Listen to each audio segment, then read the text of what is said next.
মায়ের অতিরিক্ত কথায় রেগে যাবেন না। মা আপনাকে অনেক কষ্ট করে লালন পালন করেছেন, ছোটকাল থেকে আপনাকে এতটা কষ্ট করে বড় করেছেন। সেই মা যদি আপনাকে রাগ দেখায়, আপনাকে একটু কথা শোনায়, মায়ের কথা শুনবেন, মায়ের কথায় আপনি রেগে যাবেন না। কেননা মা যদি দুনিয়া থেকে চলে যায়, তাহলে কিন্তু মায়ের মতো আর কাউকে আপনি খুঁজে পাবেন না। মায়ের ভালোবাসার ভিতরে কোনো স্বার্থ নাই, স্বার্থহীন ভাবে ভালোবাসে একমাত্র মা।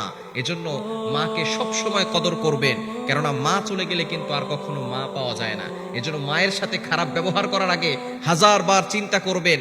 মায়ের অতিরিক্ত কথায় আপনি রাগ হওয়ার আগে 1000 বার চিন্তা করবেন, এই মা আমার জন্য কতটা কষ্ট করেছেন। এজন্য মায়ের কথায়, অতিরিক্ত কথায় আপনি রাগ করবেন না। মায়ের সাথে ভালো ব্যবহার করুন। মা একটা কথা বললে চুপচাপ করে শুনেন, দেখবেন ইনশাআল্লাহ জীবনে বরকত আসবে। আল্লাহ তাআলা আপনার জীবনে এমন বরকত দান করবে, যেটা অনেক কোটিপতিও সেই রকম বরকত পাবে না। এজন্য মায়ের দোয়া হচ্ছে বড় দোয়া। মায়ের দোয়া নিতে কখনো ভুল করবেন না।